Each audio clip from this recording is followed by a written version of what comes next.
Bonjour à tous et bienvenue sur ma chaîne YouTube. Je m'appelle Vikas Nera et dans la vidéo d'aujourd'hui, nous allons voir comment configurer la redirection de courrier et définir des limites pour les copies CC et CCI. Nous allons donc apprendre ces deux choses et les démontrer concrètement. Je vais vous montrer toutes ces fonctionnalités dans le panneau d'administration du serveur Exchange. Après être venu ici, j'ai créé un nouvel utilisateur pour vous montrer cela. Tout d'abord, comment configurer la redirection de courrier et à quoi sert-elle?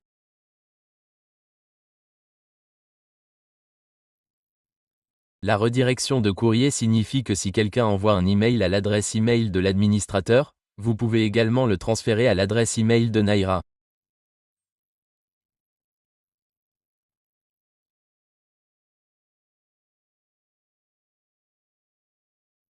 Vous pouvez également configurer le système pour qu'une copie de l'email arrive dans ma boîte de réception et une autre à cette adresse email.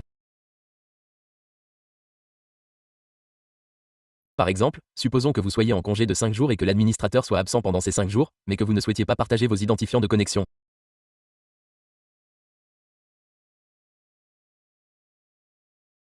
Dans ce cas, vous pouvez configurer un redirecteur pour que, pendant ces 5 jours, tout email envoyé à l'adresse email de l'administrateur soit transféré vers l'adresse email de Naira, avec une copie dans ma boîte de réception.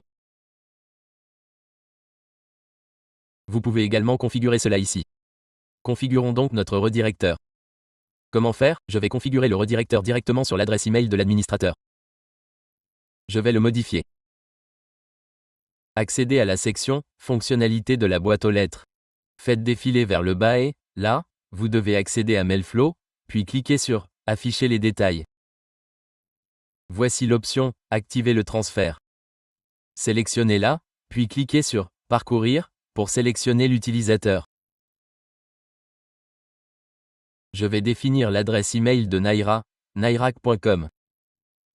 C'est fait. Je l'ai sélectionné ici. Et ici, il y a une case à cocher indiquant « Distribuer les messages à la fois à l'adresse de transfert et à la boîte aux lettres », ce qui en conservera une copie. Une copie sera donc enregistrée dans la boîte de réception de l'administrateur et une autre à l'adresse de Naira. Si vous ne cochez pas cette case, l'email sera envoyé uniquement à l'adresse de Naira. Si quelqu'un envoie un email à l'administrateur, il sera transféré directement à l'adresse de Naira et aucune copie ne restera dans la boîte de réception de l'administrateur, car aucune copie ne sera créée. Lorsque vous cochez cette case, une copie reste dans la boîte de réception de l'administrateur et une autre est envoyée à l'adresse de Naira. OK. Après cela, je l'activerai ici, et à partir de là, vous pourrez également limiter les destinataires. J'y reviendrai plus tard. Commençons par en discuter. Je le fais maintenant. OK. Et après cela, je l'ai enregistré ici. OK. Alors, que dois-je faire maintenant? Voici l'email de Vikasa. À partir de là, j'enverrai un email à l'administrateur. OK. Je vais copier cette adresse email. Et j'ai l'email de Vikasa ouvert ici. Regardez celui-ci. OK, l'email de Vikasa est ouvert ici. Et ici, j'ai l'email de Naira ouvert.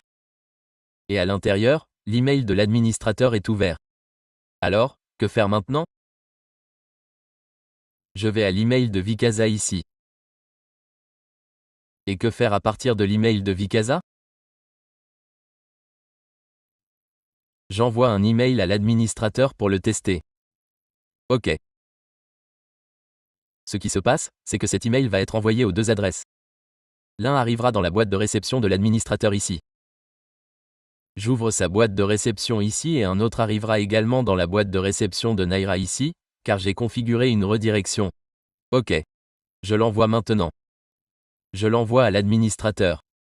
OK. Je l'ai envoyé ici. OK. OK. Donc, un email est arrivé ici. Regardez ça ici. Il est indiqué, pour test, et il indique aussi qu'il a été envoyé à l'administrateur, n'est-ce pas? Regardez, il est également répertorié sous « 2 ». Et un email est également arrivé ici, car je l'avais configuré dans la redirection ici. C'est pour ça qu'il est arrivé. Je vais le modifier maintenant. Après être allé ici, une fois votre travail terminé, vous pouvez supprimer le service de transfert.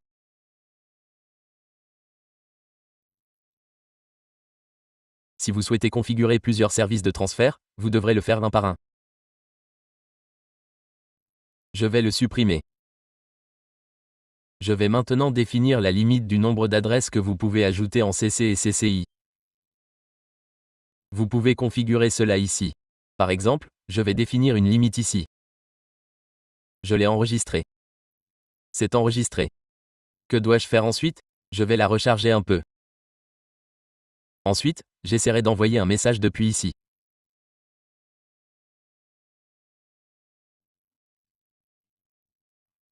J'ajouterai le coût, je ferai de même en CC et j'en ajouterai une autre.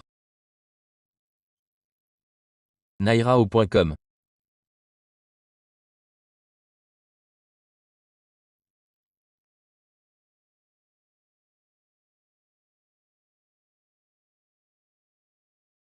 Ou j'en ajouterai une autre comme ceci.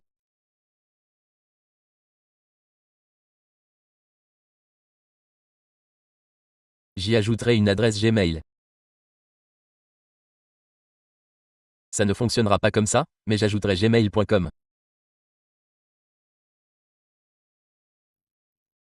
Je vais maintenant écrire quelque chose ici. J'avais défini la limite pour les CC et CCI à une ici et j'ai ajouté 3 adresses ici.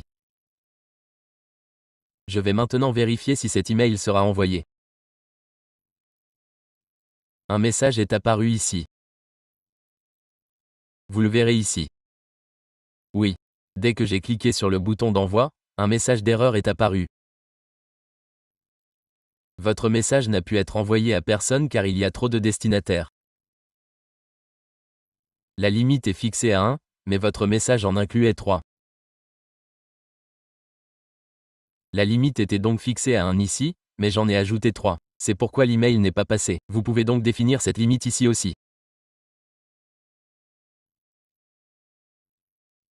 Je vais la modifier ici et la supprimer. Ce sont des fonctionnalités simples, mais très utiles, car en entreprise, elles deviennent extrêmement utiles. Par exemple, si quelqu'un envoie des emails en masse en CCI, vous pouvez l'arrêter de cette façon pour que son email ne soit pas envoyé. Vous pouvez donc utiliser ces fonctionnalités efficacement. Nous aborderons d'autres sujets dans la prochaine vidéo. C'est tout pour cette vidéo. Si vous n'êtes pas encore abonné à ma chaîne YouTube, abonnez-vous. Merci de votre attention.